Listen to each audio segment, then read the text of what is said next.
En los anales de los enigmas marítimos, pocos nombres resuenan con tanta fuerza y persistencia como el del Mary Celeste. Su historia no es una de batallas navales espectaculares o tesoros hundidos codiciados por piratas, sino un relato mucho más perturbador, uno que se adentra en el terror silencioso de lo inexplicable, el de un barco encontrado perfectamente navegable, con sus velas parcialmente desplegadas como alas cansadas, y su carga valiosa intacta en las bodegas, pero completamente desprovisto de su tripulación y pasajeros. 10 almas como si se hubieran desvanecido en el aire salado y denso del Atlántico, dejando tras de sí un vacío que ninguna teoría ha logrado llenar por completo. Un barco fantasma en el sentido más literal, cuyo misterio ha desafiado cualquier explicación concluyente durante más de un siglo y medio, alimentando un sinfín de conjeturas, desde las más prosaicas y lógicas hasta las más extrañas y decididamente sobrenaturales. El Mary Celeste, que en sus orígenes surcó los mares bajo el nombre de Amazon, era un bergantín de 2 mástiles, una embarcación robusta y fiable, forjada en los astilleros de Nueva Escocia en el año de gracia de 1861. No destacaba por su tamaño ni por lujos superfluos. Era un caballo de batalla de los océanos, construido para resistir las inclemencias del Atlántico y transportar mercancías a través de las vitales rutas comerciales que unían el Nuevo Mundo con la vieja Europa. Sin embargo, desde sus primeros días, una sombra de infortunio pareció adherirse a sus cuadernas. El Amazon sufrió varios percances, enfermedades que diezmaron a su primera tripulación, colisiones con otros barcos, encallamientos inexplicables. Para los marineros supersticiosos estas eran señales ominosas, susurros del mal advirtiendo de un destino aciago. Tras cambiar de propietarios en varias ocasiones, fue finalmente adquirido por un consorcio de inversionistas neoyorquinos y rebautizado, quizás en un intento de conjurar la mala suerte, como Mary Celeste. Su nuevo capitán sería Benjamin Spooner Briggs. El capitán Briggs era la antítesis de la imagen de un marino rudo y descuidado. Hombre de mar experimentado y universalmente respetado, su reputación se basaba en su competencia, su carácter ecuánime y una devoción cristiana que guiaba sus actos. Abstemio y recto, era conocido por tratar bien a sus tripulaciones y por su pericia en la navegación. Para el que sería su último y fatídico viaje, Briggs tomó una decisión que hoy nos parece conmovedora y trágica: llevar consigo a su esposa, Sarah Elizabeth Briggs, y a su pequeña hija de 2 años, Sophia Matilda. Quizás buscaba la compañía familiar en la larga travesía, o quizás simplemente confiaba en la seguridad de su nave y su propia habilidad. La tripulación, compuesta por 7 hombres, un primer oficial, un segundo oficial, un cocinero y 4 marineros, eran en su mayoría alemanes o escandinavos, todos ellos con fama de ser marineros competentes y de buen comportamiento.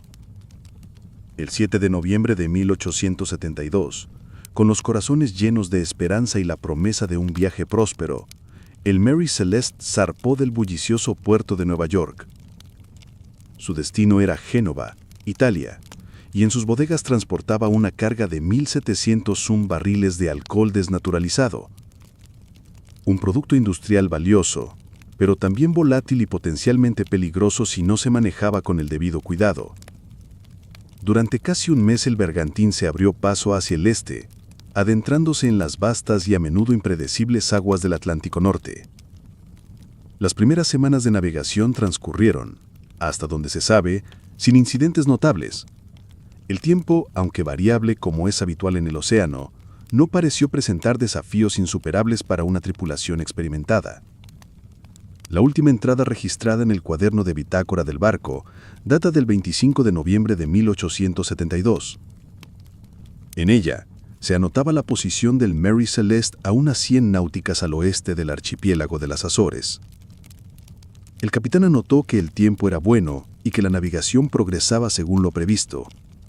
Nada en esa última entrada hacía presagiar la catástrofe o el misterio que estaba a punto de engullir a la nave y a todos sus ocupantes. Todo en apariencia seguía el curso ordenado y rutinario de una travesía transatlántica. 9 días después, el 4 de diciembre de 1872, algunas fuentes citan el 5 de diciembre, añadiendo una capa más de imprecisión al enigma. El destino tejió su misteriosa e irrevocable red. El bergantín británico Dei Gratia, que seguía una ruta similar hacia el Mediterráneo, se encontraba navegando a unas 400 millas al este de las Azores.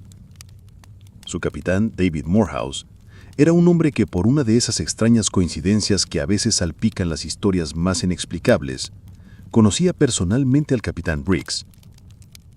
Habían cenado juntos en Nueva York apenas unos días antes de que el Mary Celeste zarpara, discutiendo quizás los desafíos del mar o las esperanzas de un viaje provechoso.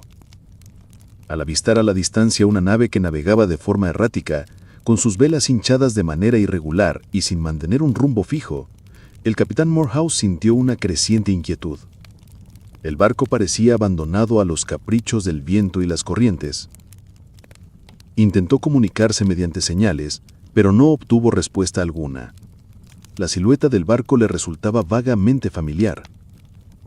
A medida que se acercaban, reconoció con estupor al Mary Celeste. Intrigado y profundamente preocupado por la falta de respuesta y el extraño comportamiento del bergantín, el capitán Morehouse ordenó a su primer oficial, Oliver Deveau, que reuniera una pequeña partida de abordaje y se preparara para investigar. Con el mar relativamente en calma, pero con una brisa que mecía ominosamente al barco silencioso, Deveau y sus hombres remaron en un bote hasta el costado del Mary Celeste. La escalera de abordaje estaba bajada, como si alguien hubiera descendido o ascendido recientemente. Un silencio antinatural, denso y pesado, envolvía la nave. Lo que Deveau y sus hombres encontraron al subir a la cubierta del Mary Celeste fue una escena que congelaría la sangre del marino más curtido. Una instantánea de vida cotidiana interrumpida bruscamente, un escenario de abandono absoluto y desconcertante. El barco, aunque visiblemente húmedo y con algo de agua achicada en las entinas, aproximadamente 1 metro, nada que un barco de su tipo no pudiera manejar o que la bomba de sentina que se encontró en buen estado no pudiera evacuar, estaba en perfectas condiciones de navegabilidad. Las velas estaban parcialmente izadas, algunas de ellas desgarradas o mal aferradas, como si hubieran sido abandonadas con precipitación en medio de una maniobra o azotadas por un golpe de viento imprevisto, pero no había signos de una tormenta catastrófica. El timón giraba libremente, sin nadie que lo gobernara. La carga de alcohol en la bodega principal, el sustento económico del viaje, estaba intacta y bien estibada, salvo por 9 barriles que se encontraron vacíos. Este detalle, aunque inicialmente alarmante, podría atribuirse a fugas naturales debido a la porosidad de la madera de los barriles o a la expansión del alcohol por cambios de temperatura, más que a un acto de pillaje o sabotaje. En los camarotes, la sensación de normalidad interrumpida era aún más pronunciada y por ello más inquietante. Las pertenencias personales del capitán Briggs, su esposa Sarah y la pequeña Sofía Matilda, así como de los 7 tripulantes, estaban en su sitio, ordenadas o en el desorden propio de la vida a bordo. Había ropa cuidadosamente doblada en los cofres, pipas de fumar abandonadas a medio consumir, libros abiertos como si su lector hubiera sido interrumpido súbitamente, e incluso una máquina de coser perteneciente a Sarah Briggs, con una prenda infantil a medio terminar aún bajo la aguja. En la cabina del capitán se encontraron sus instrumentos de navegación, el catalejo, las reglas paralelas, el compás, así como las cartas marítimas desplegadas sobre la mesa mostrando la ruta planeada.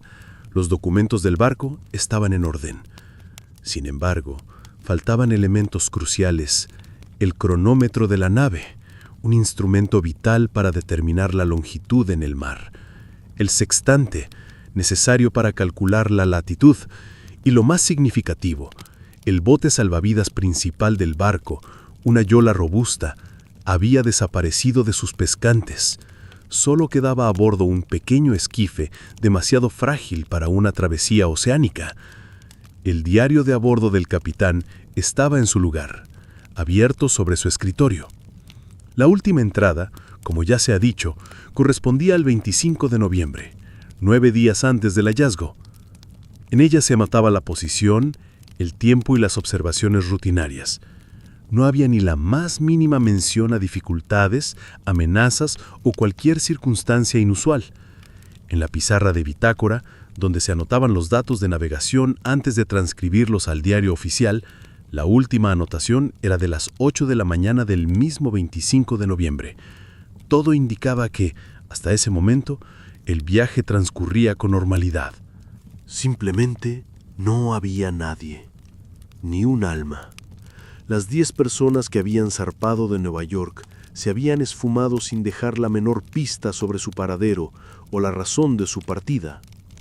Era como si, en un instante, hubieran sido arrancados del barco por una fuerza invisible, dejando atrás todas sus posesiones y la misma nave que era su sustento y su hogar.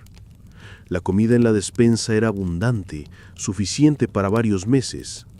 El agua potable en los aljibes también. No había rastro de lucha, ni manchas de sangre que indicaran violencia, ni signos de enfermedad o epidemia. Solo un silencio opresivo y la pregunta muda que flotaba en el aire viciado. ¿Dónde estaban? La tripulación del Dei Gratia, perpleja y sobrecogida por el macabro descubrimiento, decidió dividir sus hombres y llevar el Mary Celeste hasta el puerto de Gibraltar, donde podrían reclamar el derecho de salvamento. Durante el juicio que siguió, presidido por el fiscal general de Gibraltar, Frederick Solly Flood, un hombre conocido por su escepticismo y su tendencia a sospechar juego sucio, se examinaron todas las pruebas con lupa y se consideraron múltiples teorías. Solly Flood inicialmente sospechó de un posible motín o incluso de un complot entre las tripulaciones del Mary Celeste y el Dei Gratia para repartirse el valor del salvamento. Sin embargo, la ausencia total de evidencia de violencia o juego sucio y la impecable reputación de los capitanes Briggs y Morehouse hicieron que estas sospechas se desvanecieran. ¿Qué pudo haber ocurrido entonces a bordo del Mary Celeste en aquellos 9 días entre la última entrada de bitácora y su hallazgo? La teoría del pánico por los vapores de alcohol y una evacuación precipitada en el bote salvavidas sigue siendo una de las más consideradas. La posibilidad de que una tromba marina o una ola sísmica, un tsunami en mar abierto, hubiera causado un terror súbito, aunque no dañara gravemente el barco, también se ha barajado. Incluso se ha especulado con un ataque de piratas que, por alguna razón, solo se llevaran la tripulación y dejaran la carga, o con un encuentro con un calamar gigante o alguna otra criatura marina desconocida. Otras hipótesis, más ancladas en la psicología humana, sugieren que quizás una combinación de factores, el aislamiento, la carga peligrosa, el recuerdo de los infortunios pasados del barco cuando se llamaba Amazon, y quizás alguna enfermedad o delirio que afectara al capitán o un miembro clave de la tripulación, podrían haber llevado una decisión irracional de abandonar la nave.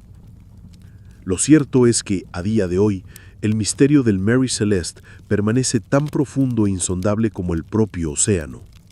Las 10 almas que viajaban a bordo se perdieron para siempre en la inmensidad del Atlántico, su destino final desconocido. El barco fantasma, navegando silenciosamente a la deriva, se convirtió en un ícono de lo inexplicable, un recordatorio inquietante de la fragilidad de la vida humana frente a las fuerzas desconocidas del mar y de los enigmas que a veces eligen permanecer ocultos, susurrados solo por el viento y las olas, flotando eternamente en el reino de la conjetura, la leyenda y el escalofrío helado de lo desconocido.